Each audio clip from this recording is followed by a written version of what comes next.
Faster than a speeding bullet, more powerful than a locomotive, able to leap tall buildings at a single bound. Look up. Is it a bird? Is it a plane? Who is it? It's the Super Minister that we are talking about. He's more powerful than Superman himself. No action or prosecution shall be instituted against the agency or the person according to the bill that we're talking about this evening. What is the bill? The bill is the Development Special Provisions Bill. According to the government, it is dubbed as a bill to facilitate the formulation of national policy on all subjects, including accelerated economic development of Sri Lanka. Is this a piece of draconian law that is being brought forward for the whim and fancy of some? Who is going to get benefited? Is it going to be a part of the good governance that we envisaged on the 8th of January last year? Or is it just another bill that is going to be somewhat good for those who want to fill their pockets? Good evening and welcome. This is Face the Nation. Our topic of discussion today is the Development Special Provisions Bill. We invited 4 eminent personalities to the studios. They are no strangers on Face the Nation. Let me introduce them to you. Starting off, Dr. Pratibha Mahanamaheva, attorney at law as well as one of the former commissioners of the Human Rights Commission of Sri Lanka. He works as a lecturer at the Colombo University now.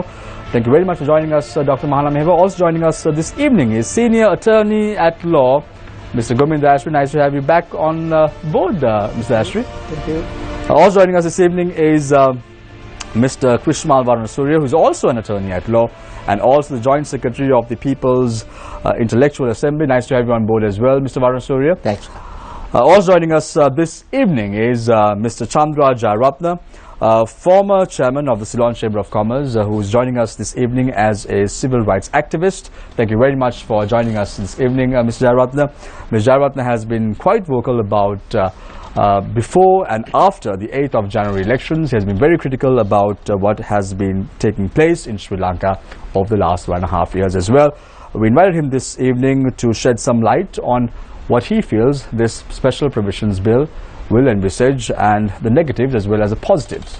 He's going to take a very cynical approach as far as the bill is concerned. So let's start off tonight's show. We're not going to talk about Superman today, but we're going to talk about an individual who will have more powers than Superman himself. A Development Special Provisions Bill. Mr. Krishmal Varanasuriya, you are the Joint Secretary of the People's Intellectual Assembly. This is not bad. It's principally right. We need commissions like this, agencies like this that governs the country. However, the bill itself has a lot of negative aspects. How do you view this bill, Mr. Varanasuriya? Your time starts now. First, thank you, Shamil, for inviting us once again to your show. You're right. This is a very smart move by the government. I see it as a very smart move, particularly by the Honourable Prime Minister. You see, because this principle is attractive to commerce and industry. All of us look around, we as practicing lawyers know, even if we ask a client to make a complaint about barefaced corruption, if someone were to ask them a bribe, the client would rather say, "Nah, sir, we will just, let it go, but somehow get our thing done." So, when you speak of an agency like this which cuts across all red tape, cuts across all sorts of ministers and regional development areas and says, well, basically you come to me, I give you what you want. That is very attractive to commerce and industry. That can be very attractive. So, it is very easy to sell to those people who have been waiting for a change, particularly in the area. But when you look behind it, Shamil, of course we can speak of specific areas of the bill which concern me as we go on. But to just start off and keep us on a footing of what the bill is about, I get this strong feeling whether this is another roundabout way by the Honourable Prime Minister to get what he couldn't get through the amendment of the 19th Amendment. You see, you must look at the principle of it. In the 19th Amendment, what was tried was the executive power of the people. The Article 3 of the Constitution, sovereignty is in the people. That sovereignty is divided into three areas: legislative, executive, judicial. Executive power is exercised by an executive president, but by extension of it, that goes to a cabinet of ministers, Article 43. Now what we tried in the first draft of the 19th amendment was to remove the president from having control over the cabinet and the ministers and give a lot of that power to the prime minister. But when we went to the Supreme Court to argue the bill, the Supreme Court said no. Now you are trying to play with the sovereignty of the people by taking away from the president lots of the powers that he has under the constitution and giving it to the prime minister. Therefore we are not going to allow that. That is why we had to further amend the 19th amendment, and when it finally came out, lots of those powers that the prime minister thought he could have at that time were clipped off. Now this, when I look at several provisions of it, particularly the overarching powers over other ministers, the power to even give directions to public servants that come under other ministries, I can see whether, like you said in your introduction, whether we are trying to make a super minister on top of the other ministers, which will go against the principle of primus inter pares. You see, prime minister, which comes from the Latin term, means primus inter pares, first amongst equals. There has to be a collective responsibility amongst equals in a cabinet. What I see from these provisions, which we can discuss further, as I said, we go along one by one, is that because the Prime Minister presently holds his portfolio of policy planning, etc., and I also know that Minister Malik Samaravikrama holds strategic, international strategic, the name given to it in this act. I see the attempt to create a super-powered minister on top of that collectively responsible cabinet of ministers, which I don't think any right-thinking minister of this government from either side should permit. Mr. Varasuri, before I move on to Mr. Chandra Jayaratna, very quickly, is the government bringing out this bill in question in a very strategic way? Why? Because next year the local government elections are going to be held, and based on the act in question, the minister, as you mentioned, Minister of International Trade and Strategies, and the Prime Minister himself are going to have a lot exercising powers under policy plan, and he is going to be in charge. He is going to be having the hold. Are they bringing this act or bill in question because they fear that they might lose the local government elections that are going to be held next year, and henceforth, why not have control over it through an act? That may very well be a reason for it, because if you look at Section 24, I think, Section 24 of the bill, which talks of regional development bodies. Now, these regional development bodies are going to have an overarching power over them by this agency. That's under the Honorable Prime Minister's portfolio as at the moment, right? So now that way you can actually override several local authorities, local government politicians, and show that you are bringing development through this agency. So that may very well have a political ramification that you say with the local authorities elections coming up. Thank you very much, Mr. Krishmal Varanasuria, a Joint Secretary of the People's Intellectual Assembly as well as an attorney at law. I now move my attention to Mr. Chandra Jayaratna, a former chairman of the Ceylon Chamber of Commerce. Mr. Jayaratna, this is not why the people elected a government on the 8th of January with a lot of change. They had a lot of aspirations in mind. If someone says that this bill is being brought forward in a haphazard manner, in an ad hoc manner, they are wrong. Because this is not the first time that we've discussed something of this sort in this very show on Face the Nation. Having bills that does not allow the President and the Prime Minister to take decisions with regard to development issues. Now we're talking about another bill, Development Special Provisions Bill. How do you view this, Mr. Jayaratna? How do you view this in your eyes as a civil rights activist? I would like to begin with saying that if the intent is to create cut out red tape and move forward the development process to enhance the ultimate benefits the people of this country is going to have in a sustainable manner, then that objective is a laudable one. Now, before stepping into this bill, I would like to draw your attention again, as you said, we discussed it in Face the Nation some time ago, earlier part of this year. There was a draft of this bill which was circulating. Now that bill had several provisions which are not there in this. Some are good, some are bad. Let's first begin by taking a look at what changes have taken place in the process of the original bill coming to where it is today. Now, the original bill had at least 2 points, if not 3 places, which could have been against the Constitution, trying to do things which are not allowed by the Constitution, which is going beyond the judicial independence, ability not to be questioned on certain issues, and even saying that some provisions of the bill could not even be brought before a questioning in a court. Now, some of them have been diluted here, but one salutary provision that happened in that bill, or that the very first sections of the bill, is missing in the current bill.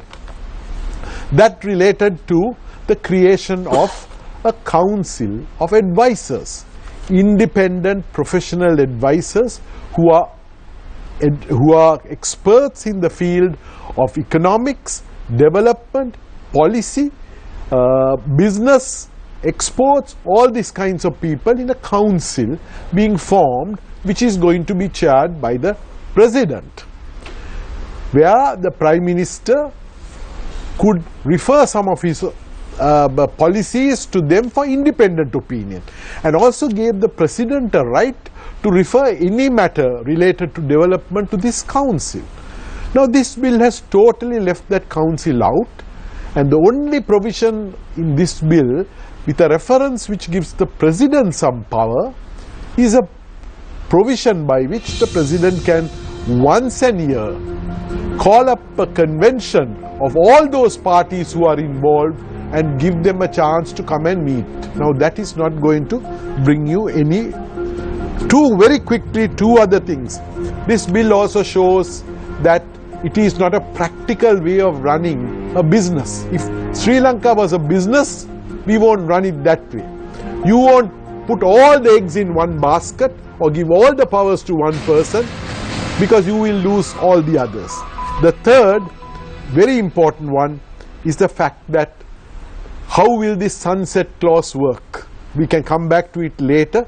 The sunset clause, after 3 years, do you think the system can be brought after concentrated, one-shot, directive-powered administration? You can't suddenly become democratic. In the government's defense, the government could say that if we do not test and try, how can we even do anything with Sri Lanka? You have to test and try. There has to be a policy or a system in which, a mechanism in which we can test and try. So 3 years is a good enough time frame. You say it's a sunset clause, but it looks quite promising, isn't it, in the eyes of the business community? Well, if you look at 186 countries who are members of the United Nations, has such a provision of a bill being done anywhere else other than in an undemocratic ruled institution? The basic management techniques tell you that you need the cooperation, you need to delegate, you need to set standards, you need to motivate. This bill does not motivate anybody, it actually pushes people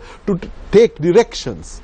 And finally, and the more important thing is, we are talking about Sri Lanka coming together after the northern issues of people coming together and devolving power. This bill takes away and turns it upside down, the provisions of power sharing. But however, the Chief Minister of the Northern Province has a special attention, a special soft spot as far as this bill is concerned. He can appoint 2 individuals to the agency in question. Appointing 2 persons will not make a difference when the powers of planning, powers of direction, powers of implementation overview, and powers of directing the financial resourcing to the provincial councils are going on a basis of what is going to be a centralized administration through this bill. Major, then comes another problem. How come the government is only giving special attention to the Northern Province, and why not about the other provinces? Well, whether you have 1 or 2 is not my issue, Shamir. My issue is that this is against the whole principle of shared power. If that is so, we will not go forward in our harmonizing this country and devolving and getting joint management and this is a government that came in promising us Gram Raj. Instead of Gram Raj, we are coming to whatever you called it, single man, superman thing. So that's totally against Gram Raj.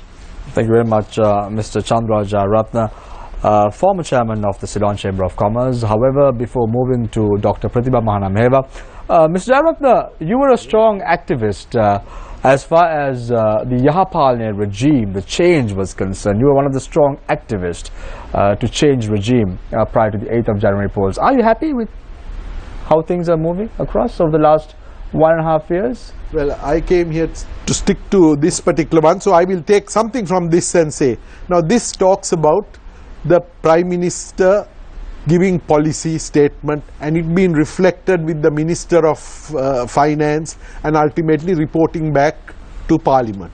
If you take the last 2 years, we have had a policy statement like, may not be this, but Prime Minister has had policy statements. Both policy statements had no reference in the budget.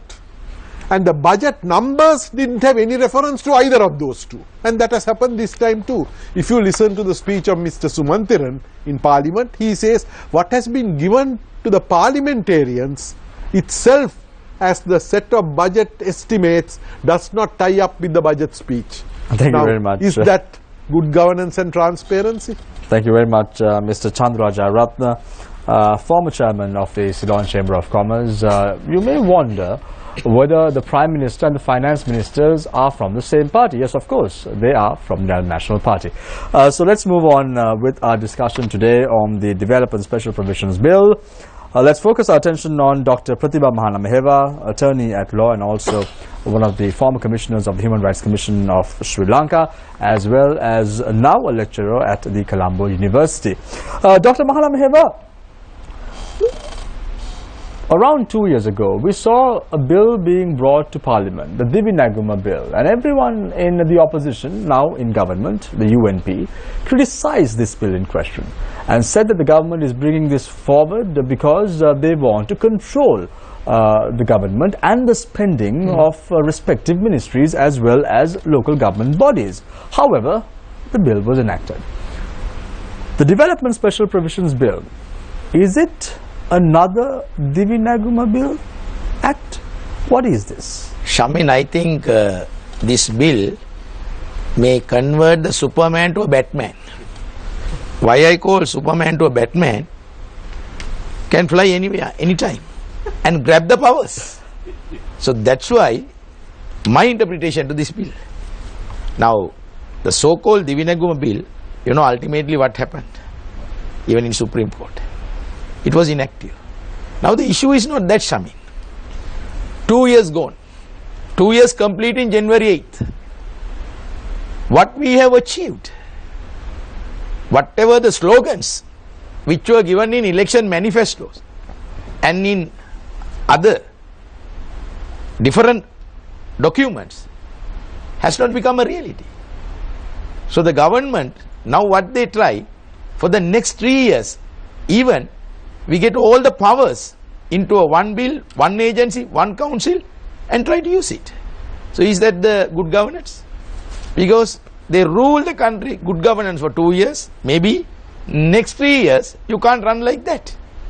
So my argument, basically bills like this may create enemies among the cabinet, among the other ministers. Ministers may frustrate.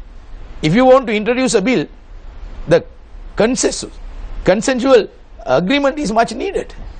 Whether the parties agree for this. Now openly I have seen Sri Lanka Freedom Party, they are going to oppose for this bill. Several chief ministers are against for this. Without that consensus, is that the good governance? Well, the democracy is in play, Dr. Democracy will Mahanamheva. play. I agree with that. Democracy will play. But what is the prime motive behind this? Now, we have seen Prime Minister most of the time involved with several ministry activities. Not only his own ministry. He may be the focal point sometime. Now, he need that power. That's why Krishmal said, all these powers they try to take with 19th Amendment. But what the Supreme Court said, if you want to go purely whatever the amendment, you need 2/3 majority and a referendum. What they did, they never went for a referendum. They kept under the carpet, yes, after a few years I will take that back. So that's how they play politics. No, but Dr. Mahanamheva, the public can now go to the Supreme Court and challenge the bill in question which has been gazetted. Yeah. So the people can play a role here. Definitely. Civil society and also lawyers. I saw some of the joint opposition members, they have gone to Supreme Court and challenged this. But now, whether the people are having awareness about this bill, I think programs like this much needed to get the awareness. Even many of the lawyers are not aware about this. So what we have to do, create awareness, what type of bill is this and what type of powers and what type of superpowers they try to take. Other than that, now see these months, people are so busy, holiday. Are they actually involved with this? No. So that's why they play a game with time. And there also they try to pass this bill, because always the president and the party, prime minister and his party, you call so-called national unity government. So therefore definitely they may give the vote. But finally, ultimately, certain provisions are here which really, as Mr. Chandra Jayaratna said, with unconstitutional, contradict with the several of these constitutional provisions. So we can discuss one by one. So is that the good governance?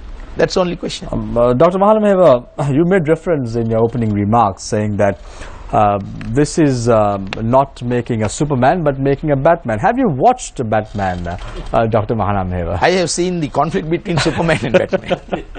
You do have seen, obviously, you've seen the conflict between Batman and Superman. However, are you aware that Batman only goes to the fray or starts hunting down his suspects in the night? And you say that this is not Superman but Batman. Is this a bill that the Prime Minister wants to bring in order to create and fill certain people, his friends, to ensure that they are protected, they are well off? Is it a bill like that? Act in the night, do not come to the daylight, let's do this in the night. This always happening. What happened to this Ceylon Bank and Bank of Ceylon? Suddenly stopped. Because if you like certain people doing something, you are supporting. Absolutely, that's the answer. Thank you very much, Dr. Pratibha Mahanamheva, attorney at law, joining us this evening on the show. Now to Mr. Gominda Ashri, senior attorney at law, joining us this evening on the show. Mr. Ashri, what is your take on the Development Special Provisions Bill? Is it a document? Is it an act that we need as a country? Because we see over the last few weeks or so, there were discussions about breaking the Guinness Book of World Records in Sri Lanka, and then you had that being reversed a couple of days later. I'm now trying to wonder whether they at least actually finished the construction of this Christmas tree in question at Galle Green. When taking into account what has happened in the past several weeks, isn't it apt for us to have an act like this in question, an organization, an agency to ensure that development activities is governed through one body? The time starts now. No options, Shamil, no options. The government has very little options because they've been in office for 2 years. And what is the result? Is there any development that is visible? I mean, last government, there was no organized development. There was development of the Rajapaksas. But now, we do is have any kind of development. So I think in that situation, the Prime Minister decided that he must intervene and take over matters. And this is his answer to it. Now, Shamil, look at the government itself. I mean, the problem was economy was the issue that really should have surfaced at the last elections. It didn't, because the good governance kids took over and steered it away towards good governance. This government started off on good governance on a better note than the last government, but today that has completely failed. The good governance kids have gone away. Now the Prime Minister is in a great difficulty. He is going to create a super minister. I think the super minister is going to be in a soup very soon. Because the reason is, the government's answer to all this is that development should be accelerated. Quite correct. They have to do something. They just can't wait without doing anything. Because look at it. There is part of the government which is with the government during daytime, and in night time they are with the opposition, joint opposition. So he has to get away from that scenario. what is his answer? He has decided to take the power out of those ministers. That is why a super minister is created in this instance, to take the power out of those ministers who are not playing ball with him or who is not being effective. So Shamil, let's be sympathetic to the Prime Minister. He has to do something, and this is what he has done. But I don't think, I will have to go into that in greater detail in the round 2 or 3, because I don't think this is the way to do it. But I think his intentions are to get it going, and that is correct. But Shamil, now the problems are many in this. This I might never see the color of the legislation, because I think this would create a division within the government, because many of the ministers are going to be powerless, including the Minister of Finance, because all the financial apparatus are taken over and handed over to this super minister. Then let's take the question of the provincial governments. Already the joint, those provincial governments in the SLAP have come out openly against it. Mr. Vignesaram is the only man who has supported it, but I think he will have to oppose it more than any other person, because rural modernization, a subject well within the provincial council framework, is taken away. Now that would completely destroy the provincial council system. Because this is not an act, I will deal with more in my round 2 and 3, where it has been done thoughtfully. This has been done ad hoc, in a hurry, in a rush, by persons who don't know how to draft papers. Furthermore, you would see that it is only the northern minister who has the right to elect people to the council. There are 4 councils, the Western Coimbatore Council, the Southern Council, the Northern Council and the Eastern Council. All those councils are filled by the members are filled who are appointed by the Minister of strategizing and international trade. But in the case of the Northern Province, 2 of the members can be appointed by the Chief Minister, and I suppose that is the thing, he is fallen for it. But he will soon have to come out of his slumber and realize that he is in serious trouble. So all these things don't augur well. You would well see within the government, within the UNP, there will be bickerings. So I think what Ranil Wickremesinghe has done is, I think, wise. You have to do something, but has he set it out correctly is the question that bothers me. Mr. Ashri, you said that you speak about the Chief Minister of the Northern Province. He told Newsfirst today that he is still studying the bill in question and would react to it as soon as he finishes going through his notes and ensuring that he reads through the bill in question. The Prime Minister, or whoever drafted this particular bill in question, has a soft spot to the Northern Province, and also has a soft spot to the Minister in charge of Strategies and International Trade. Why? He might have a soft spot for the person who is going to head the agency also, but it's not his soft spots that matter, Shamil, because I think the real man who is in trouble is the President. He is only entitled to officially address the people concerned once a year, annually, and compulsorily once a year. Do you think a discussion once a year, as far as a powerful person who has most power in the country running as against the super minister, is going to be effective? Mr. Are you trying to say that the President has not really gone through this bill in question? I would say that President's views are now being expressed by the Chief Ministers. I would tend to think that the President will soon smell, just like Mr. Vignesaram is studying. I don't know how long he will have to study. He'll have to study long to understand the plight he's in. But certainly the President has understood. He will understand soon. The President has executive powers. Why not react now? But he Why cannot wait until this bill is being tabled in Parliament and brought in for discussion? Why can't he say, okay, I don't have my powers. People elected me on the 8th of January. They wanted change. I have a mandate, and put his foot down and say this, Mr. Ashri. Shamil, that is not possible, because this is a battle not between the President and the Prime Minister. It's a battle between the Executive and the Legislature. This is legislation. Now what he can do is, the Executive can use his authority, his position in the SLFP, and squash this. My fear is that this bold attempt by Ranil Wickremesinghe, whether he's right or wrong, give him the credit. He has had the courage to come out with something. But you don't want the president saying the next morning, I read it in the papers and I saw this, a bill like this sort. I mean, if surely he's made a puppet on a string, because he can only meet these people once a year, annually. And what can he do meeting them annually? That is what I think that point was raised by Mr. Chandrajaratne. He brought it, but he didn't put it effectively across. That is totally making the president walk the streets naked. Thank you very much, Mr. Gomin Dayasri, senior attorney at law, joining us this evening on the show. Let me introduce our journalists this evening. Nadir Majid, on to my right, on to my far left is Chaturang Haporachi, and on to my immediate left is also a lawyer. So we have 4 lawyers today on the show. Sonali Wanakabaduge, attorney at law, joining us this evening as a journalist on the show. So let's start off with the lawyer herself, Sonali Wanakabaduge. Thanks, yours. Mr. Dayasri, my first question is to you.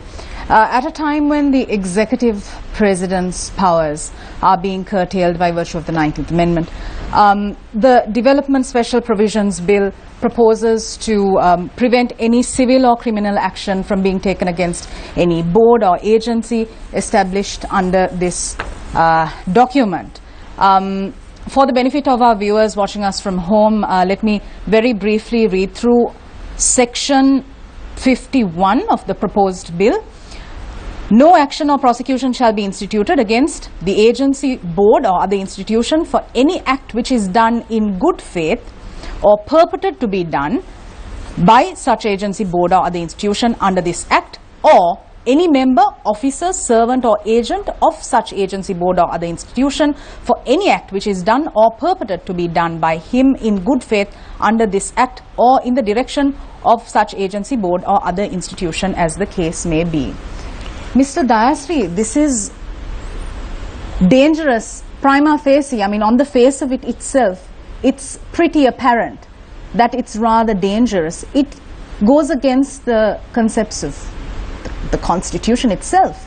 What are your thoughts? You have put it beautifully. To me, it's curious, and that can make you furious, because the reason is this. Here, on one hand, we had a government saying that the president has immunity. She must be stripped of it. Any wrongdoer must be found fault. And today we are in a climate where there are so many faults being found of the last government. And what are you doing? You are giving total immunity to a group of people who are the super ministers' folk. Why is it? What is this double standards? What the left hand is doing, the right hand is taking it away. But there's something much more, and that is what I said. I will deal with round 2 and 3, but I got to deal with it right now. Now, it says that you can't bring an action against the agencies and the board and its officers. Now, agent and the board action can be only filed against a person who is duly incorporated. In this, the board and the action and the agency are not incorporated bodies at all. They are not incorporated bodies. They can't file action at all. They can't, even if some wrongdoing has been done, they can't file action. Any action will have to be filed by the Attorney General. But in their case, you can't, an agent is not a legal person, agency. The board is not a legal person. You have to have legal personality. They have forgotten to do one very important thing. That amendment has to be brought. They have to give legal authority, incorporate or unincorporated body, it must be made. So that there is a big vacuum. That's what I said in my first opening, that this is a stupid piece of legislation. And that is because, you see, what he has done is the super minister's folk or his boys are being given immunity. That will happen. The individuals will get immunity. But is this the time that one should speak of immunity? This is the time one should find wrongdoers if they do. But here, it is not only bona fide errors. They say even a purported error. Purported error. Actually, you say the Prime Minister's boys. Not the Prime Minister, Super Minister's boys. Excuse me? You said the Prime Minister. Minister's lands. Because it is the Super Minister who No, appoints. are you trying to say the Prime Minister's boys appointed to the agency in question, or are you referring to something else? I'm saying with the access, Shamil, Okay. it's the Super Minister or the Minister for Strategizing and Right. International Trade who can appoint the 6 members that form the agency. Right. So, So who's let going us to appoint assume- the let members us to the assume- agency in question? But Who's going to appoint the members to this agency in question? it will be by the Super Minister. Not Super by Minister. The, yes. So who's the Super Minister? Super Minister is the Yes. minister who has all the power in the act, namely the Minister of International Trade and Strategizing. Gomin, just one question on that. I don't know, I'm not a lawyer, but if you look at the definition of minister, it's only for part 6 that it's the minister is it's only for international trade. No, if you look at the, if you look at the, Others are Minister of Economic and yes, yeah, you're so right. therefore, and You're also right. if you look at secretary, which is referred to in the secretary definition, Yes. it is economic. So it is the Prime Minister for everything is the Super Minister. If you, I don't like So the word right, Super so Minister, it's a- but only for agency for trade. Yes. Will be. So the agency for development will be the Prime You're- Minister you're himself. right. So You're it's, right. it's the Prime Minister. It's a the Prime Super Minister. Minister is going to be the Prime Quite Minister. right. Is it Thank right? you, Am I Chairman. right, Mr. Jayaratna? The Super Minister is the Prime Minister. Super Well, Minister excepting for the Clause limited 6. part of the trade. Right. It's the Super Minister is the Prime Minister. So then you are saying the Prime Minister's boys. Am I right, Yes. Mr. Jayaratna? Mr. Dashri? He's quite right. Right. Mr. Dashri, given the last few years of governance in Sri Lanka, in particular the 1.5 years since the appointment of a governor, the central bank governor, you speak about immunity. Will we see the former governor of the central bank being appointed to this agency in question? I mean, anybody could be appointed. So I wouldn't be surprised if X or Y or Z is appointed. I mean, anybody who's appointed will be immediately given immunity because it is not only the agency. Agency is a unknown body. We don't know it is an incorporated or unincorporated body. But the individuals, part 2, as this lady spoke, very narrated the entire section, even those officers are given immunity. Now, if they do anything wrong, like this governor of the central bank, the present or past, he will get great immunity. I mean, Mr. Wanusri, where are we really heading with this I mean, question? that is the very question I'm posing. Yeah, so now, slight variation, Sonali, on your question to Mr. Dashri, I see this differently. To give immunity to a public officer for acts done in the carrying out of his public office is nothing new to this act alone. There are several parliamentary acts that we have at the moment that we go to court on every day that give such immunity.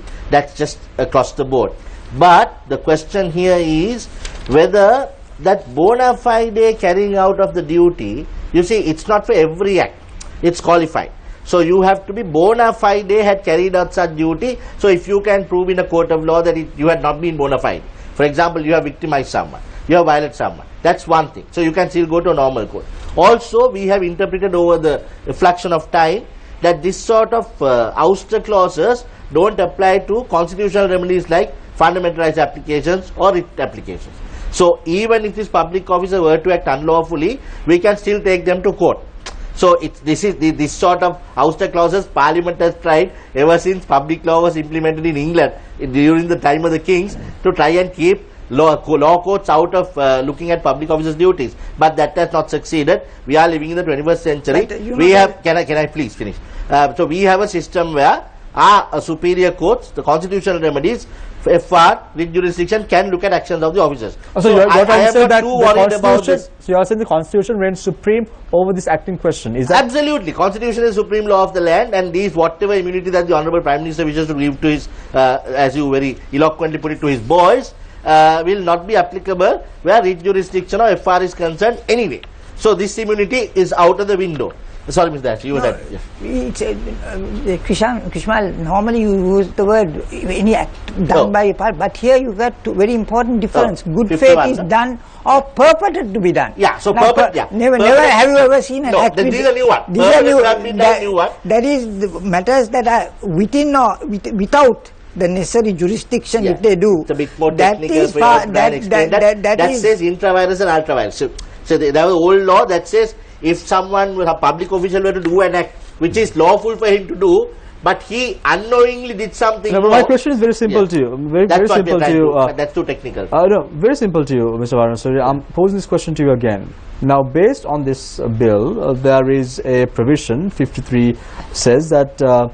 52 says that they're immune. Yeah. The members of the agency in question. Yeah. So let's say someone wants to take. But that's not an unqualified members- immunity. Yeah, that's what you need to realize. Right. This, in So my the argument, is not Constitution- an unqualified immunity. So the Constitution reigns supreme when it comes Number to one, any. Constitution will reign supreme. All these public officers are answerable in the Supreme Court. They are answerable in the Court of Appeal. Right. Number Okay. I want to get Mr. Dayashri's input on this. What do you think, Mr. Dayashri? You see, I don't quite agree with it because this section has never been framed in this manner before by using the word purported to be. That is, even if it is not outside the area of good faith, if the man imagines it to be, fancies it to be good faith, then once again he is out of the jurisdiction of this act. Furthermore, my point is that the agency or the board has no right of action at all, has no legal standing, because every act, when you introduce a clause like this, whether it's a National Savings Bank or the People's Bank or the Telecommunication Authority, they have legal authority given by incorporation. Here they are not incorporated. Somebody has forgotten to do that. Mr. Jayarapta, now interesting facts are being brought forward by Mr. Varanasuri as well as Mr. Dayashri. They say that Mr. Varanasuri is of the view that the Constitution of the country reigns supreme. Mr. Dayashri is of the view that this is an exception to the Sri Lankan law. What is your take in terms of governance? Is this healthy for Sri Lanka? I wouldn't have the capability to enter that argument, but what I would say is that, say rural, I'll give you one other correction. The President is also in the board for the Rural Modernization Board. So he has two roles, one there and the one once a year to meet. Having said that, you see, there's a lot of issues here which is not the legality or the immunity that I worry about governance. To me, can you run an institution where everybody else is disempowered? You are expecting them to work depending on one's directions, and then suddenly at the end of the third year and one day they have to get up and start working on their own. Now can you bring up a child? Child psychology tells you if you bring up a child in one way, it will not, when it's an adult, it behaves in the way it has been brought up. So I really think that the issues go beyond the law in this. This is an impractical way to run an institution, and it has never happened. Even in the United States or any one of these places, there are structures where there are no, in this bill there are no structures. It says in rapid economic development, national policy on economic development of Sri Lanka shall be to achieve rapid economic development. But there are no structures, there are no effective organizations, and capability and commitment. Without these four, can you run a tea boutique? Now, can you run this country's economy without those four elements? And to me, Mr. Jayarapta, the people who drafted this legislation, people who came up with this legislation, they are aware of all these things. They're not uneducated people. They're educated people. There are experts who are in government. There are academics. There are intellectuals. Why? I think there is only one answer to this. I asked that question myself because I know the people who have been behind this, because I have been arguing about this. The only two things, egoism and arrogance, has overtaken them in search of some mirage of development. Mr. Varanasuri, in this whole thing now, at the front page, the first page of the bill says accelerated development, and all these bodies, these boards, these councils will all aid in this accelerated development. If this comes through, development will be rapid. That's what they want to do. So does this mean that as Mr. Gomin Dayasri also said, does this mean that a group of MPs, a group of ministers will be left aside in the dark while a group of another group of ministers will do what they want to do. Is this spot on? I was waiting for one of you to raise that question. The very first page that you said, if you look at section 1, subsection 2, says this will, parts 2, 3, 4, all that will be only operative for 3 years. Yeah. Why 3 years? Because we all know there are only 3 more years for the government. You don't make that's acts if they like get this. it. That's You if they get don't it. make parliamentary legislation for political purposes. That's the first place where they have gone wrong. So they are telling us this is only for us to run the show and for me to run it the way I want for 3 years, right? I hope someone will challenge this in the Supreme Court. Then if you go to what you just say, that's a few paragraphs down, Chaturanga, starting from 44. Now if you look at all that you're saying is here, the very question that you asked. Now who is going to do these jobs? This says, just get it out. This says, now this, what they're implementing at section 24 is going to, the objectives are given to coordinate regional development at several levels, right?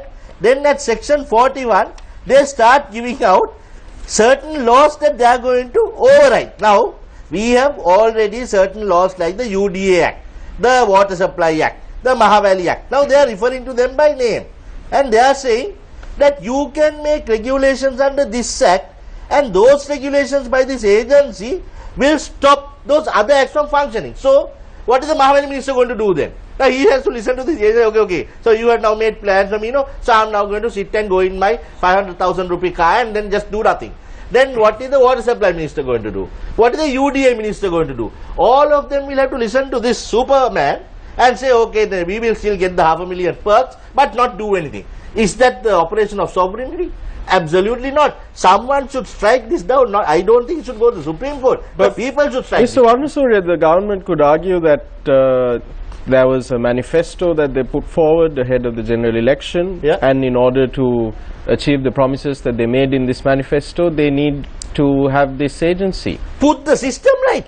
You don't need to have an agency then that is like that old argument where when they bought the Airbus A340s to Sri Lanka by Sri Lankan Airlines, someone said 12 crew members are needed because there are 12 doors. Then someone said take all the doors out, put one door and send one crew member on the plane. He can look after 340 people. Then we can get rid of the whole cabinet and have one minister say you look after all the portfolios. That's not the way to do it. You need to correct the system, get the ministers to work and allocate work accordingly. May I just bring an interesting point in? The period is 3 years. I'm wondering whether the Prime Minister thinks that he's not going to get re-elected. And what is interesting is the section following that. Minister shall, prior to ceasing the operation of those parts, provide for the transfer to the government department, corporations, the staff and contracts and assets, liabilities and legal proceedings by or against any agency, board or other institution.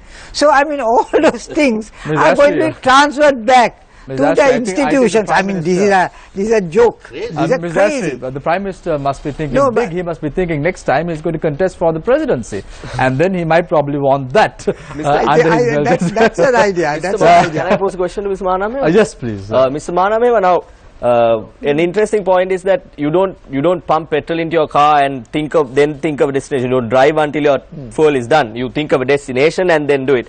Do you think the government had a plan at the very outset? This government had a plan. If they had a plan, if they knew they were going to put a bill like this forward, they wouldn't appoint this many ministers into the cabinet. They would think, right, we need this many because we are coming in with this special provisions bill. Do you think they had a plan?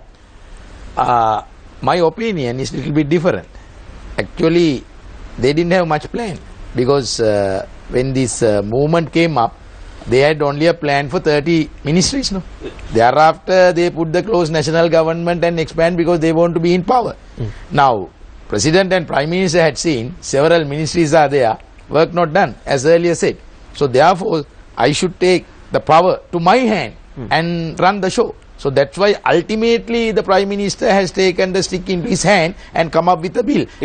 And I like to elaborate a little bit because it was not much clear, the immunity and the fundamental rights.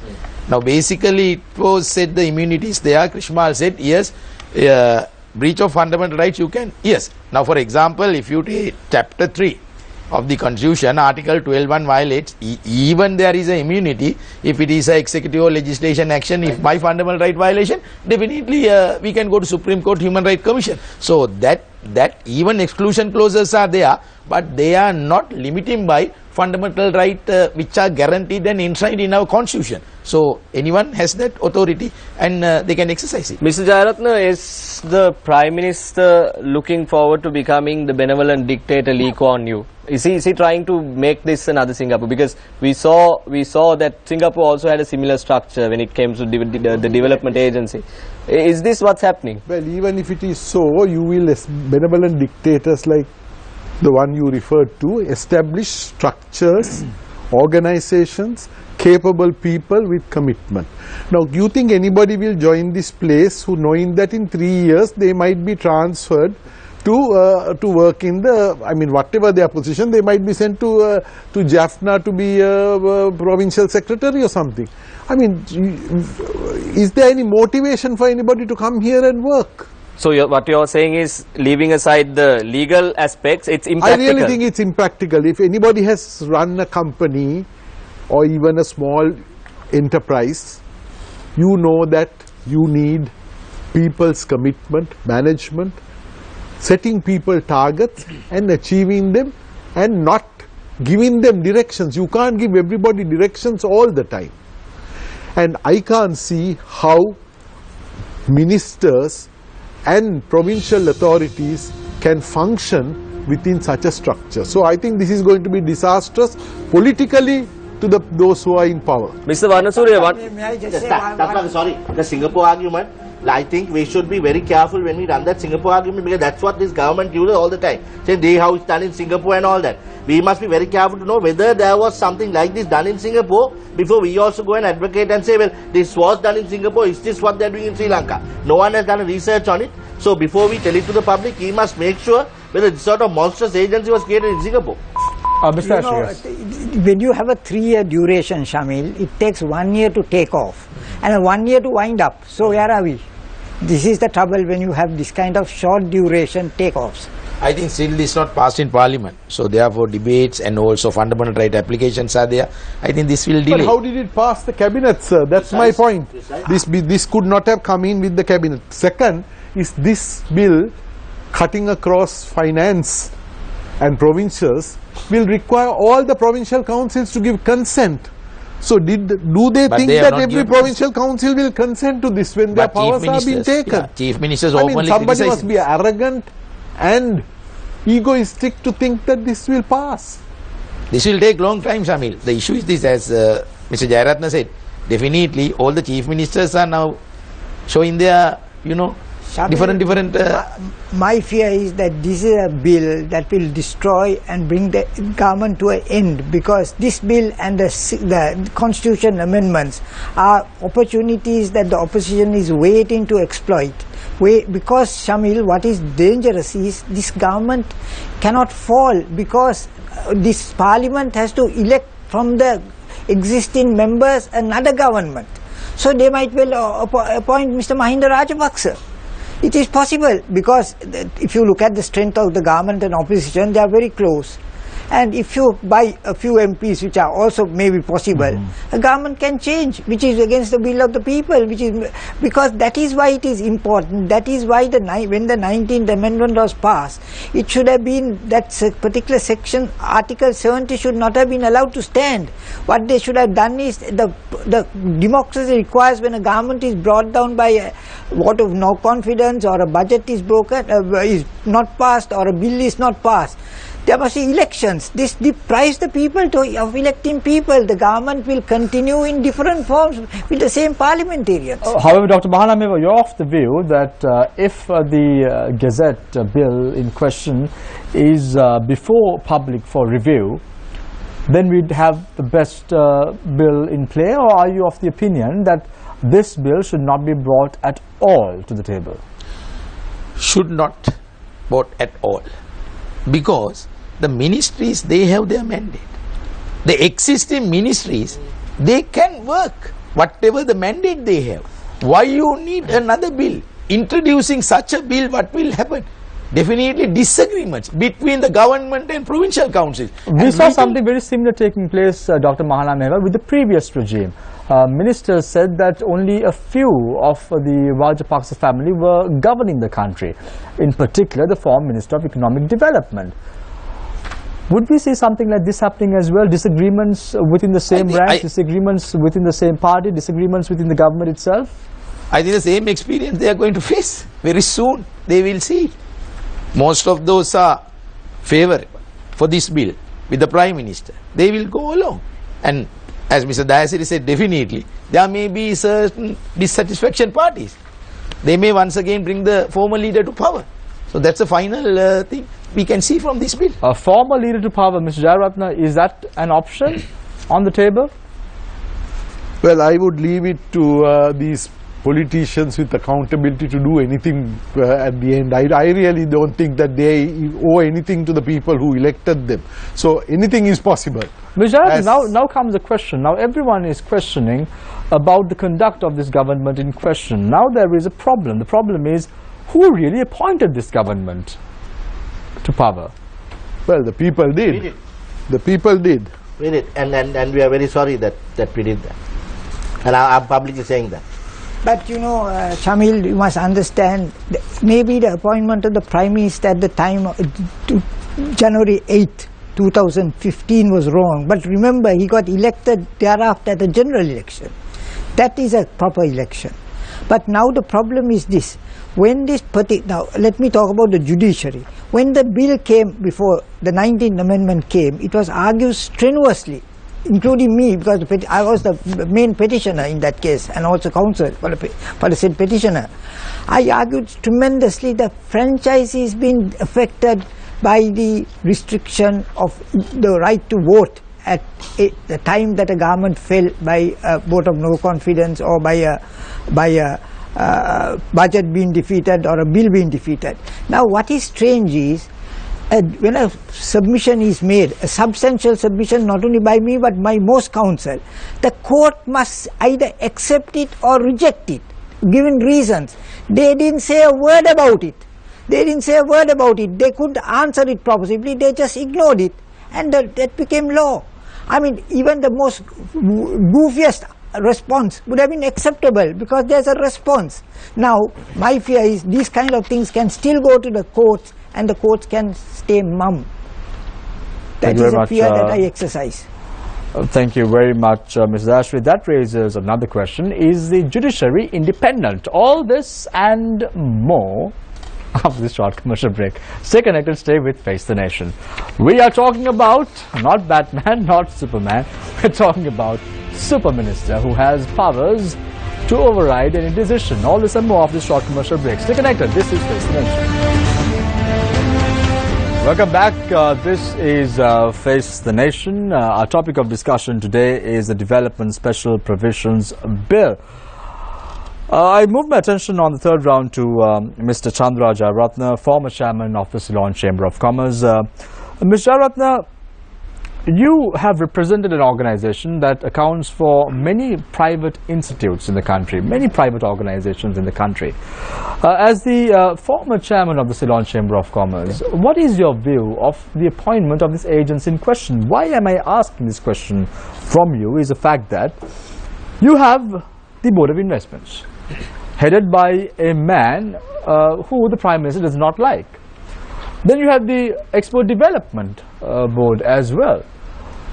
Is the Prime Minister appointing this agency because he wants to override the decisions taken by the BOI or the Export Development Board, duplicating everything again? What is he trying to do? Is he trying to say that give a very negative signal to the investors who are coming into the country? What is he trying to do? Well, all I can say is if we are to take our past history where we were successful, under Upali Vijayawardena, the GCEC moved forward with one executive head. Dr. Kumaraswamy's father was there, and there were certain people who were willing to take decisions. Now, we have two institutions, EDB and Export Development Board, which will remain, but their powers are transferred to the to another agency which is on top. It is like your company, the board of directors will remain, and you go and transfer everything that your group directors have to a subsidiary body or somebody else, and you expect the registration to be at one point and the approvals and the overview and directions at another point. Now if you have these, can we have ease of business index going up? How will an investor feel when he has this kind of thing? No changes to the existing institution, another institution is, you have to register there. How can you, and they are going to direct these people what to do? This is absolutely what is not expected of an efficient administration. Now if it is for the reasons you have adduced, that they don't like people, then they must disband. This is very clear, Ms. Jarat. Why am I saying this? Because the current president of the BOI has been criticizing the Prime Minister for many, many years. And then you have the Prime Minister also criticizing this particular individual in question. I don't want to mention the name because he's not on the show, several times as well. And then you have his powers always being pruned or curtailed. Speeches being made, budget speeches that have been made, have always mentioned that the BOI is just going to be an organization that is going to sit and just wait. This we've seen over the years, but the last 2 years in particular. If our intent is to increase investments, especially foreign direct investments, create job employment opportunities and increase our exports from this country, certainly that is our need economically. But this bill acts counter to it. So if it is personally for reasons that this bill is being brought in, it is a very unwise move. Because if you take, it says that this national policy, the Policy Development Office, which is going to be the one who's going to give performance reports, which is going to lay the cabinet, coordinate and assist the cabinet. Now I can't see what the role of the cabinet is, which is empowered through the constitution. It's a cabinet of ministers, but their job has been taken over by a policy development office. The budget speech, the financial power is all with the legislature by the constitution. Now budget speech will have no effect if it is again contrary to, or this body can give contrary instructions through its policy and directions. So this is going to create chaos. I can't see investors coming here. The finance minister says this year they are going to get 4 billion. With this kind of bill in position 2017, I can't see the 4 billion coming in, other than maybe black money being brought back into this country. Mr. Jarat, before I move on to Mr. Krishmal Varanasuriya, earlier this year during our conversation we spoke of a bill in question, and this bill very clearly articulated that an agency would be created for power and energy. Let's take a look at this bill in question. None of that has been mentioned. Why? That's a question that I have too. I do not know why, because to me, if anything is required in this country, it is a need to have a policy that will assure no brownouts and no blackouts.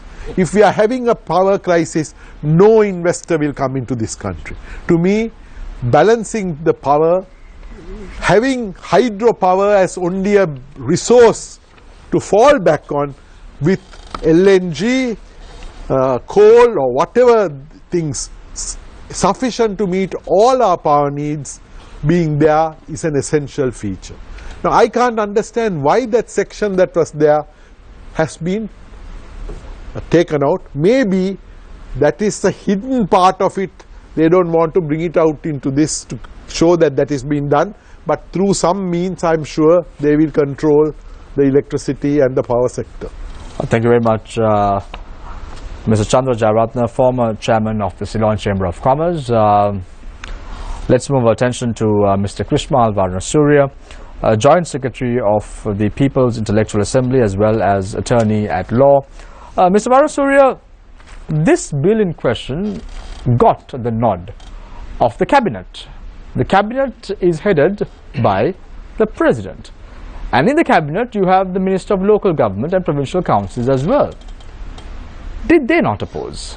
Yeah, that's my question also, Shamir, because I do not see how His Excellency the President and all his advisors, as well as the individual you mentioned and several other ministers, could have missed a very important provision hidden inside this, which I would like all of us to actually look at.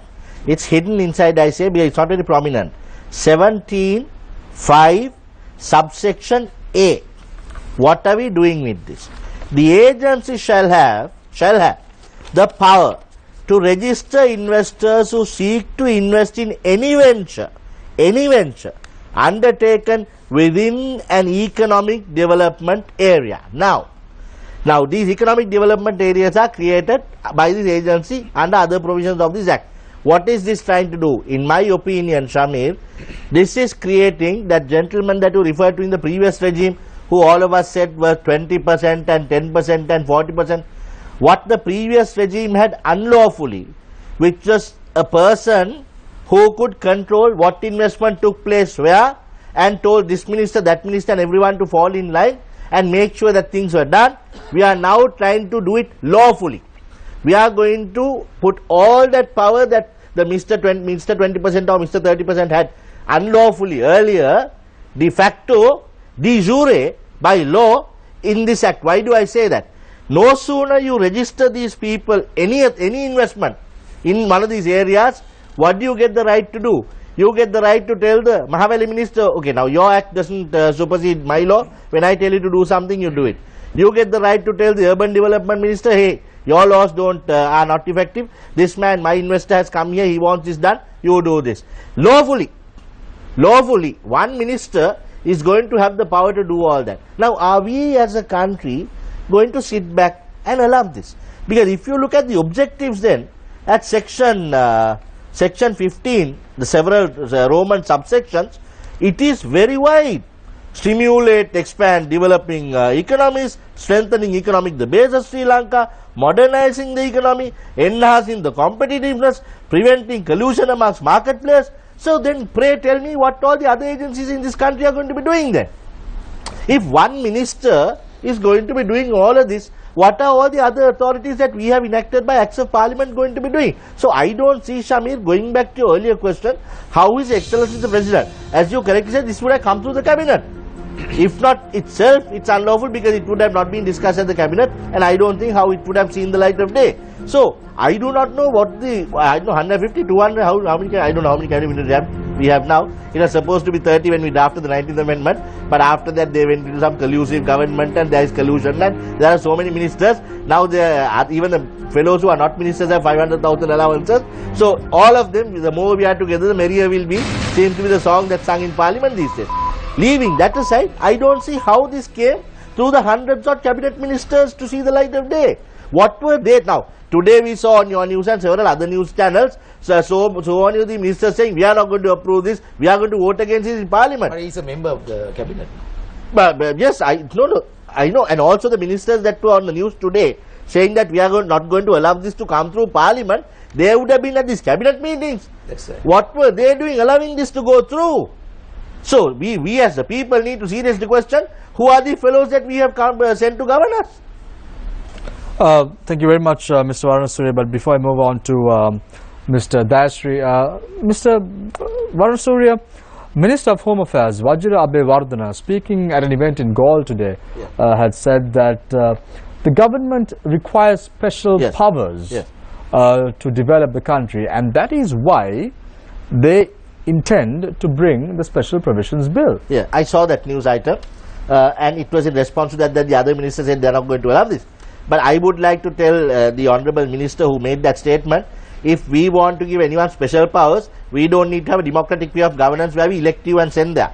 We have given you a limited power which is absolutely inalienable in the people. We have given you a limited power in trust, in public trust, to go and exercise on our behalf. If you can't do it the way we have told you to do it in the Constitution, then get out and go home. and send someone else to do it there. Because we have not told you that we are going to give you superpowers to govern us. We have told you to govern us in terms of the constitution and the law. And as I say once again, if you can't do it in terms of the constitution, please don't violate the constitution of the people. Go home, we'll send someone else to do it. Thank you very much, Mr. Krishmal Varanasuriya, attorney at law as well as Joint Secretary of the People's Intellectual Assembly. Mr. Dayasri, over the last few decades, whenever the United National Party has been in power, they've brought in special bills. They've brought in the Mahaveli Act. They have brought in the Colombo Plan Bill. All worked quite well for the country. The Mahaveli Act, for an example. The Development Special Provisions Bill will also bring in some light, shed some light to the country. Much needed growth would come in, won't it? Why do we always look at it very pessimistically? Mr. Dayasri, I recollect a few months ago when we spoke about the central bank bond controversy. It was a Sinhalese show. You were featured on the show. It was on a Saturday. You said, never trust lawyers. So I gave you an approach with that. Development Special Provisions Bill. Why are we so pessimistic about it? I reiterate that never trust a lawyer and trust a politician still less. Now, Shamil, I think if you look at it, you spoke of the period that UNP is in power. I think UNP is now the lesser of the big parties, the lesser major party in Sri Lanka, because if you look at it, UNP has, after 25 years, they have not been able to put forward on the last two occasions a candidate of their own to contest as president.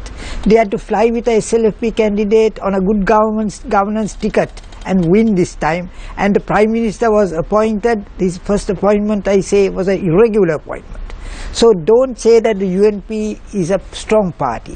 It's a party that has now got to depend on other parties to be in power. And that is the situation today it is in. I think this is an attempt by Ranil Wickremesinghe in that situation to usurp power, to relegate the other parties to the background and come to the forefront, because his attempt is for 3 years. Remember, this operation is for 3 years, because everybody in this operation is going to be transferred to departments, corporations, institutions thereafter. Now, why 3 years? Why, if you have only 3 years, why do you want to have such a sprawling immunity section? Why? Because normally, as Krishmal said, immunity is granted to individuals, to public officers, but not to agents, not to banks, not to institutions.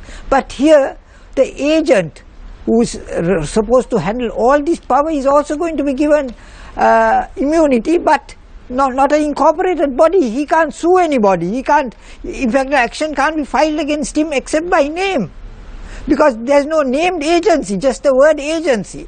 Now, this is a ridiculous, hilarious bit of legislation drafted by the unknown, because you can't. This is a very limited duration bill.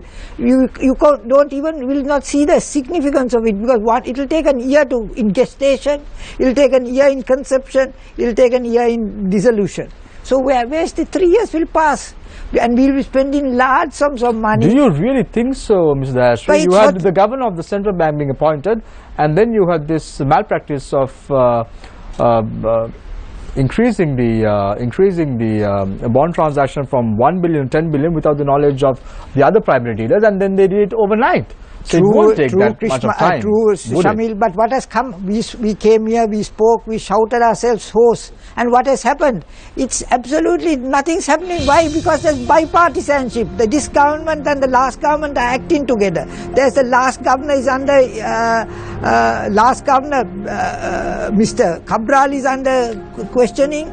The last governor, Mr. Mahendran, is under questioning, and this governor, he's doing nothing. He's doing absolutely nothing. He's saying he's having inquiries, but he's not doing the most important thing, recovering the people's money, that 15 billion. All this is humbug. I think what we need is new faces, new people, new parties. That is the need of the hour. I mean, what is happening today, Shamil? You have the same old people who lived 2 generations ago, now hoping to enter parliament next time in their mid-70s. Where are the young people? And who are the young people? They are progeny, they are children, they are nephews, they are catchers. So are we going to live with it? I think we have to blame the next generation. We fought our battles. We overcame terrorism. Next generation must now rise, put forward, they must come forth. That is the only chance for this country. Ms. Dashri, I just want to drag your attention slightly away from the topic of discussion and focus a little bit on good governance. We saw the 65,000 houses to be built in the northern province coming under much criticism, and we thought that that the houses will not be built, the prefabricated houses will not be built, steel prefabricated houses. However, now conditional approval has been granted to build 10,000 houses, and the minister in charge himself has said that if the people are willing to go ahead with a house of that sort, a steel prefabricated house, they could say that they want it, they could go ahead and do it. Why is it that this government is so bound to achieve whatever they initiate? Why not take a back seat? Why not take a step back and revisit the decision that they have taken and move forward? Why not? Why do they always want to go ahead with the decision they take? It again rings a bell to me with what Mr. Jairal said. Very egoistic people are running the country. The tragedy of this house building operations in the northeast, there were so many houses supposed to have been built during the last government where not a single house has been built, and that is subject to an inquiry. Now what has happened to that inquiry? Has any evidence been placed? I mean, they are just calling people, displaying them on television, coming in and out of FCID officers. That is what is happening. I mean, tell me one single case that where evidence has been led. I mean, this is a joke. I mean, if people have done wrong, they must be found fault. They should be found guilty, or they should be exonerated and sent home. And this government, what are they doing? They are saying they start off with a large number, then they redistribute to 10,000, but still has a single house come forward, has been put forth. Now, what is important is get to the basics, do what is necessary. You must, I mean, remember the northern people have pride in their culture and their customs and their vision. We must respect them. Instead of that, what are we doing? We are trying to create discrimination. We are trying to take away power from them. That is what the opposition is trying to do. We must all get together at this stage. And this kind of bill, what is it doing? I mean, whatever power that has been given to the north has been taken away and the northern chief minister is pacified by getting 2 appointees of his. I mean, this is all eyewash. What we need is, we as a nation must go forward together. That's the only answer to this question. Thank you very much, Mr. Gomindashri. I now move my attention to Dr. Pratibha Mahanamaheva, attorney at law. Dr. Mahanamaheva, the same toffee in a different wrapping. Is that what we are witnessing right now? Yes. The issue is this. Now, those who were in power last regime are also in this government, and this is not a new era. That's why I think. And I like to add another thing for this. That is where fundamental error has happened when they have presented this bill to the cabinet. Now, all these ministers in the cabinet, they have a collective responsibility. What do you mean by collective responsibility? They have all agreed. Now they openly come to media and other platforms criticizing that they are not going to vote for this bill. So that's more than enough to withdraw this bill.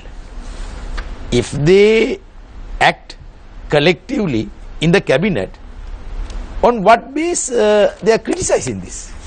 On what base they say they are not going to vote? So now, at the time the bill was presented to cabinet, they were not aware, or even they not have read, or not have understood the consequences. Later, they come to media and discuss. So, what is the basic platform in democracy in this? You asked me earlier this question.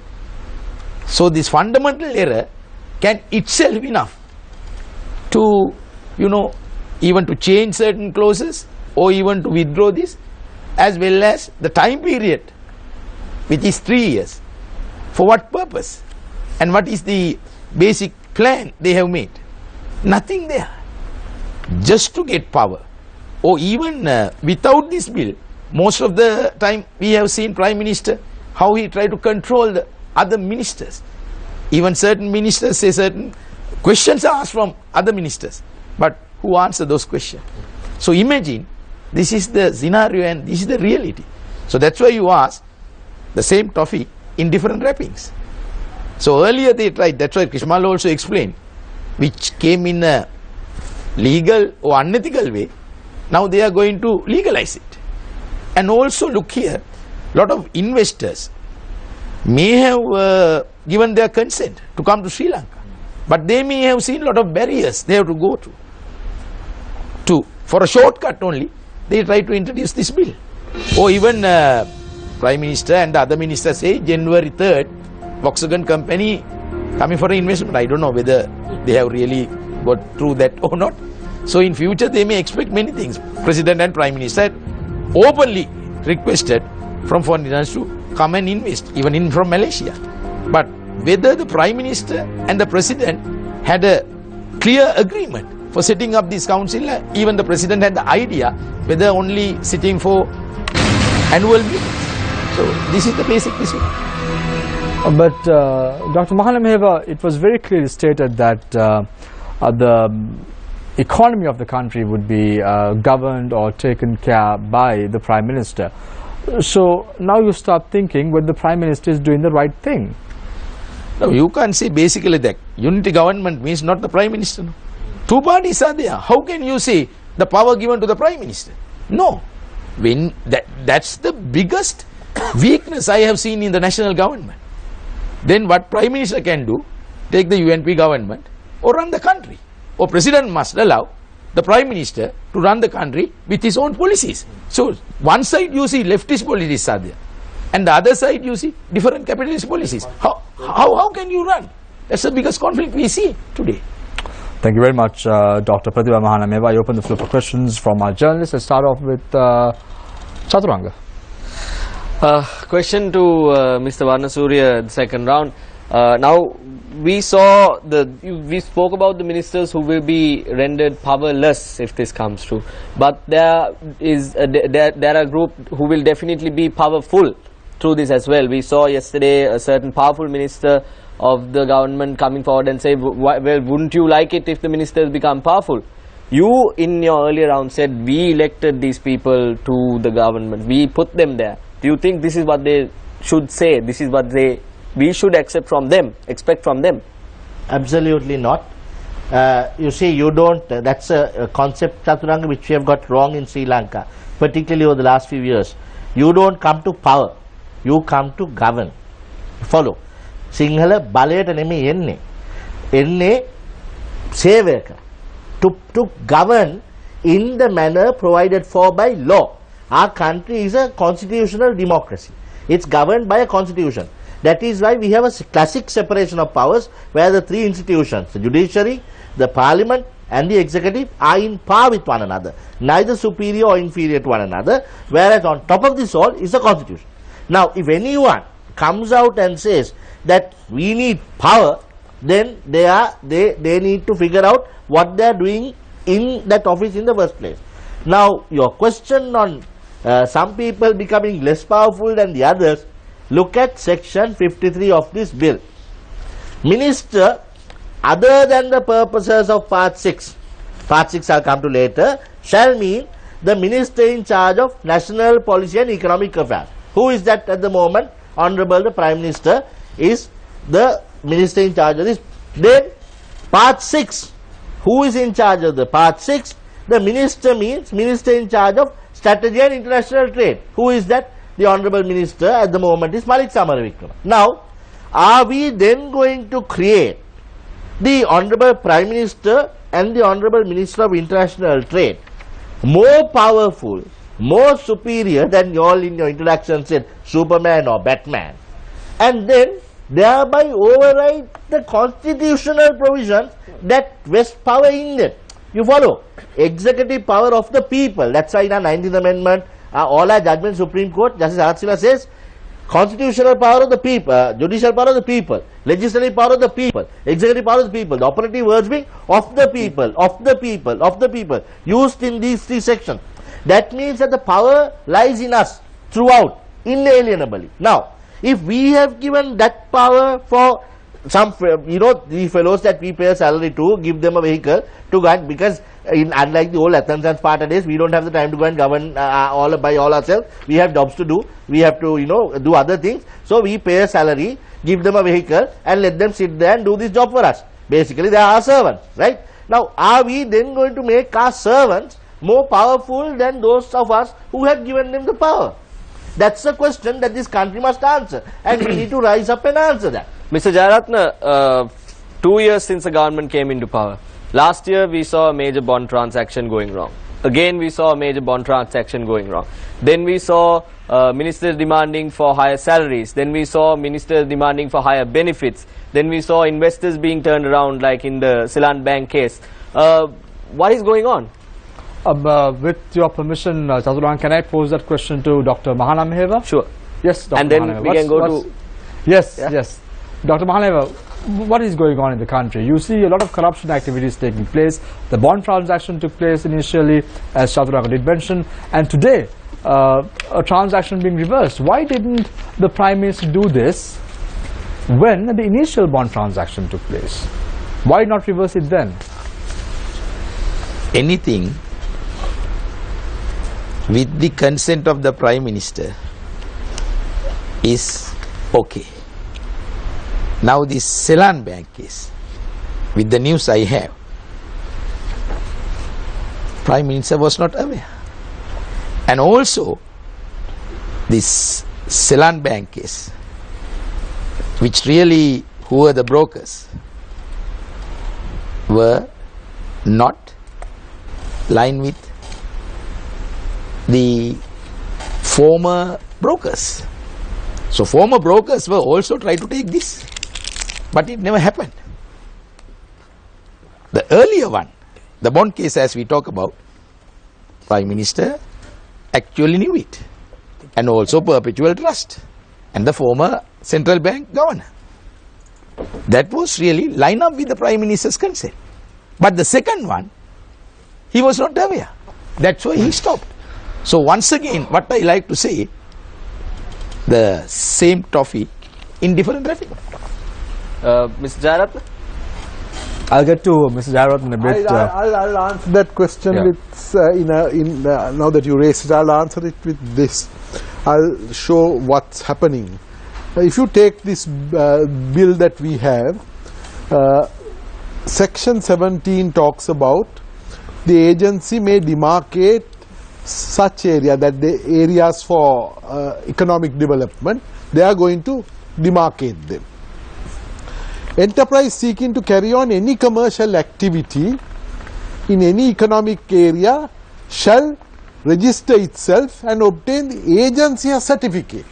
Now from this, if you are going to do anything, you have to have a certificate. You have to get that certificate. Then it says agency shall have the power to register investors. That's the point that Krishmal raised. Now that's that point.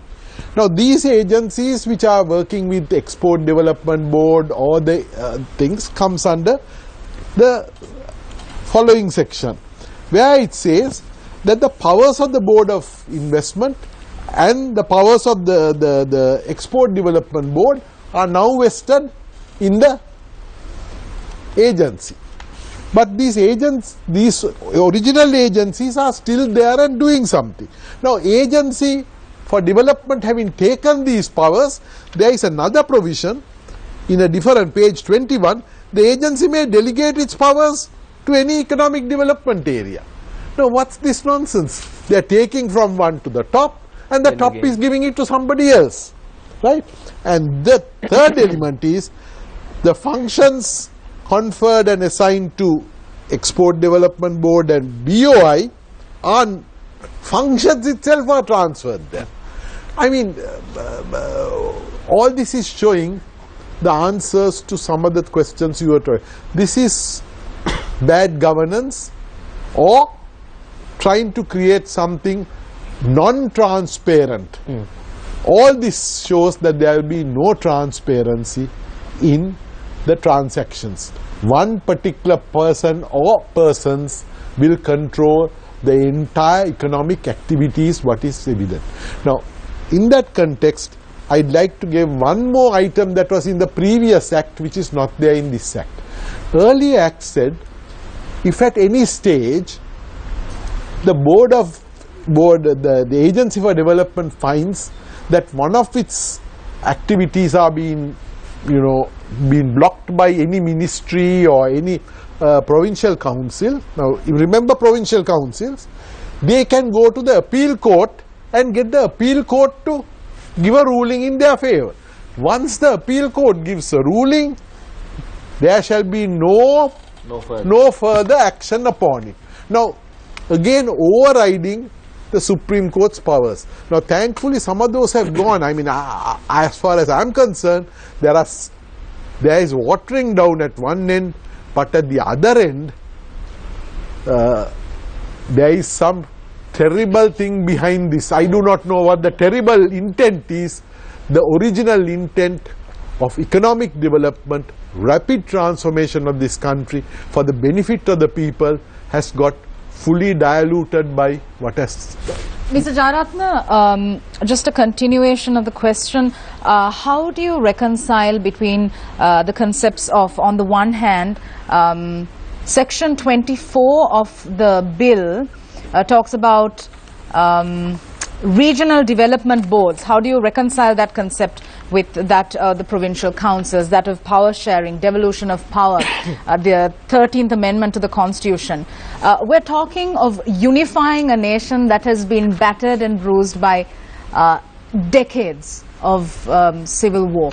How do we reconcile between these two concepts? That's my question to you. I really think that there is no reconciliation of these concepts possible. This is going to turn the whole process of reconciliation upside down, because if you are thinking of getting activity going down to the periphery, which is in one of those two of the subcommittee proposals on constitutionality, this is totally against those new provisions that are there. Secondly, having got these regional powers given this way, they create another regional board, and then they create the regional, southern, northern, all those, Vayamba, all that. I mean, within this maze of institutions, everything will get submerged. So I can't see either devolution taking place, nor investment and creation of employment opportunities. So are you saying that it will make the provincial councils ineffectual? It will make those two, together with the fact that the policy directives on almost the entirety of the economic activity is going to be made by the Policy Development Office and going to be enacted through the Agency for Development.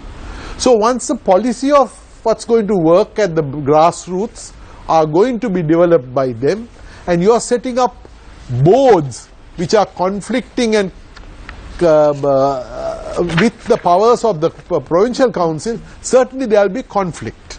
Okay. Dr. Mahanamaheva, one of the chief ministers, the chief minister of the North Central Province, when asked on his opinion of this bill, he said, "Ekeka sarungal pennagana sini bola lozenjar kata kiyanawa."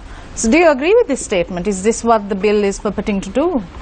The bill tried to satisfy mostly the Northern Province Chief Minister.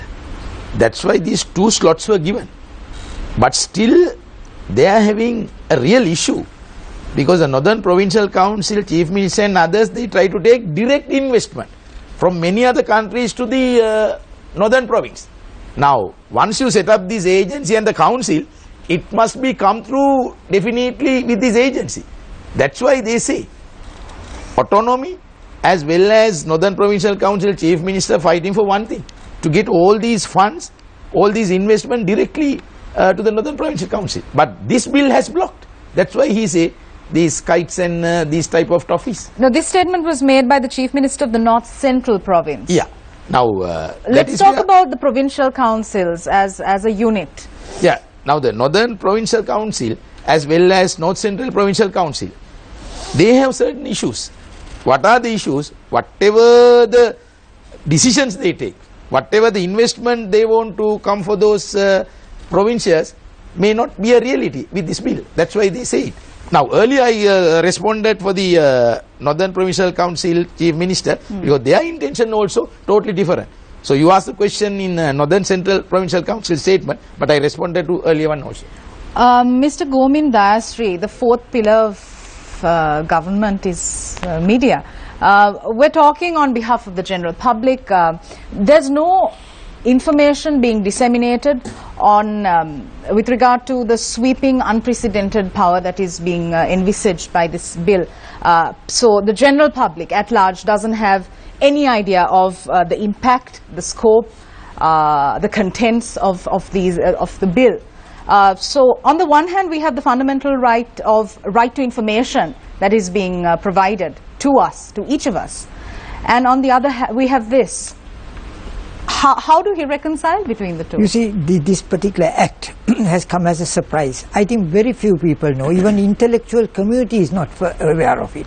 I think it is only your media outlet that has focused on this, has put it very strongly on news, and they are drawing attention.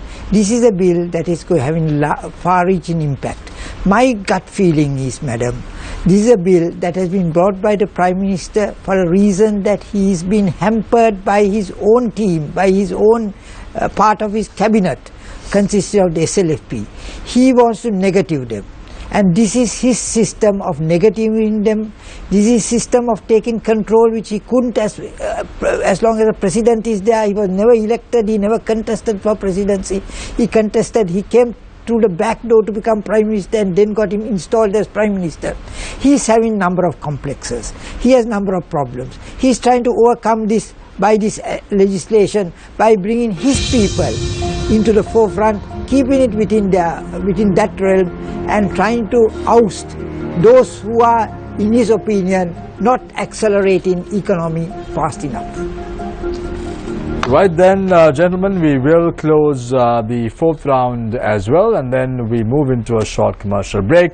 When we come back, it's the final round. This is Face the Nation, and we are talking about the Development Special Provisions Bill.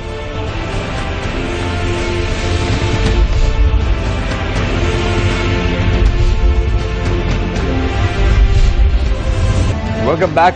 This is Face the Nation. Let's start off our final round with Dr. Pratibha Mahanameheva, attorney at law and also lecturing at the Colombo University. Dr. Mahanameheva, this time around your job is going to be a bit much more difficult. You were attached to the Human Rights Commission. Now you're teaching at the Colombo University. What do you tell your students, the undergraduates of Colombo, undergraduates in Sri Lanka, the future prospects of this nation, about governance? About governance, basically the good governance. I mean, there is no term called good governance. Governance means if you are properly, ethically following the rules and the standards, there is a governance. So they have added with the UN concept good governance. Good governance, two things. One is transparency and one is accountability.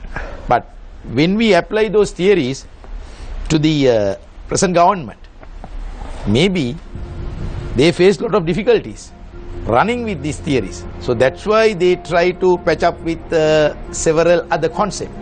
But my final argument is this: good governance is for the people, and people elections, people mandate, as well as people participation and involvement is necessary. It may be the constitution, it may be the bill. People involvement, people participation is the good government, not only politicians and intellectuals. Do you think that this bill will be enacted into law? Surely this will be enacted to law, because President will lead his team, Prime Minister will lead his team, otherwise they say we'll dissolve the parliament. Definitely they need the pension and other benefits, therefore definitely they vote for this bill. Thank you very much, Dr. Pratibha Mahanameheva. Some strong remarks there. Mr. Chandra Jayaratne, former chairman of the Ceylon Chamber of Commerce, where do you see this bill really standing, Mr. Jayaratne? Would we see this being debated by the public? Would we see this being highlighted in public forums? Would we see this bill being tabled in Parliament and then passed? I hope 3 segments will carry the next steps to ensure that whichever this goes, the academics, the business people and the media must debate this and show what it is.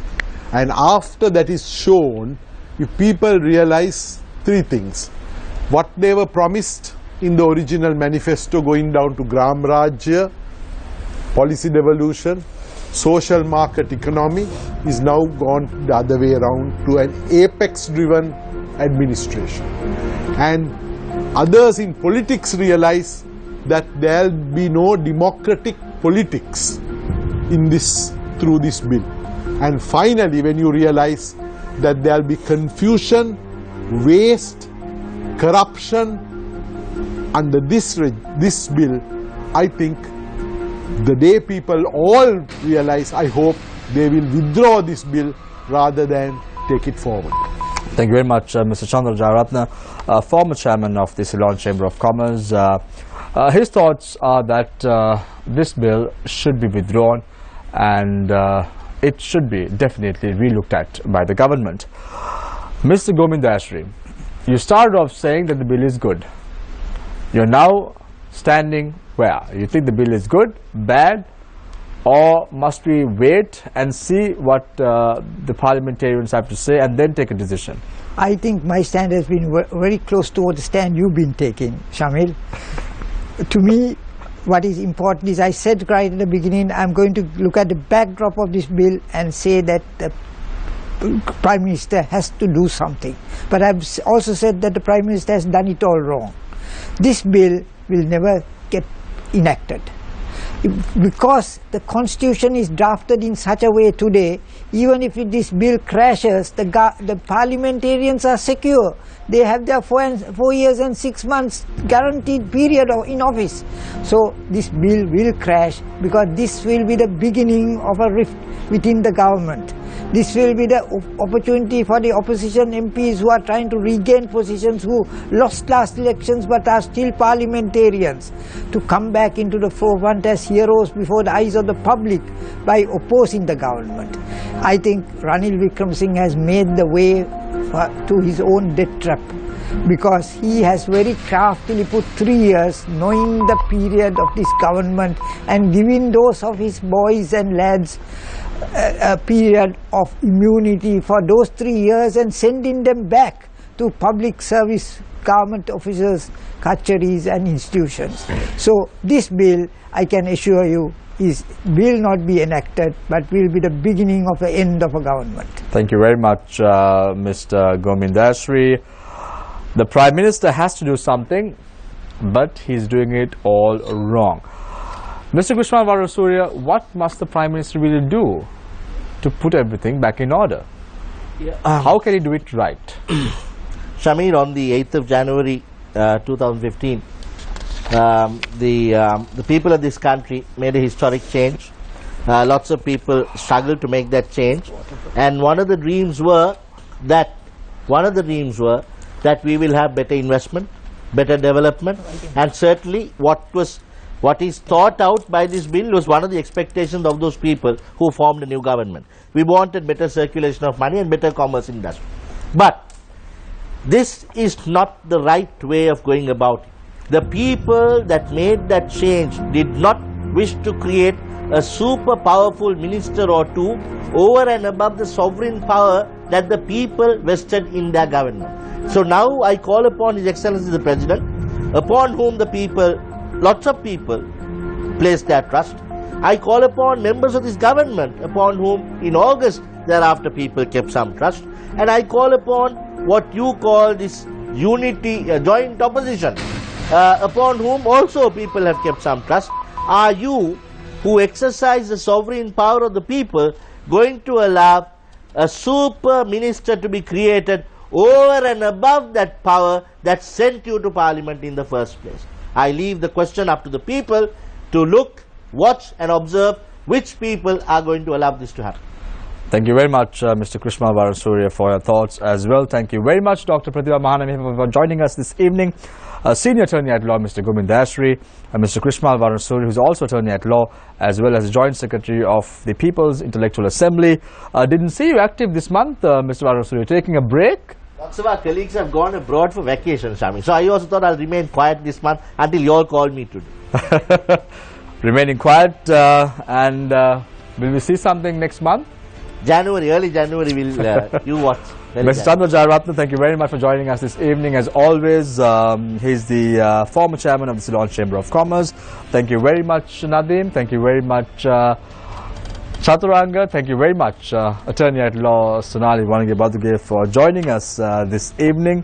When I was referring to what Mr. Govind Dayasri said about you cannot have faith in lawyers, I was certainly not referring to you, Sonali. Well, I hope so. Thank you very much for joining us this evening as well. Sonali, I leave you tonight with two quotes. One from Superman. He said that there is a right and a wrong in the universe, and that distinction is not hard to make. I want to draw a parallel to what happened a few hours ago. Christine Lagarde, head of the International Monetary Fund, was found guilty of negligence over handling of a long-standing French fraud case. At least in the world, we are seeing some justice taking place. However, in Sri Lanka, it is a big question mark. Now for my second superhero quote, and that I quote from Spider-Man. With great power comes great responsibility. Mr. Prime Minister, in the movies, you may have not watched, so I am going to enlighten you today, those in the government as well. In the movies, Mr. Prime Minister and the government, headed by the President, Superman gets defeated. Who defeats Superman? It's Batman. With the use of what? With the use of kryptonite. And that's in the movies. Realistically, Mr. Prime Minister and the government, the people have kryptonite too. You know what it is? 3 years from now on, they will go to the polling booth. They will go and take the pen and use kryptonite. What is it called? The ballot paper. Take care and good night.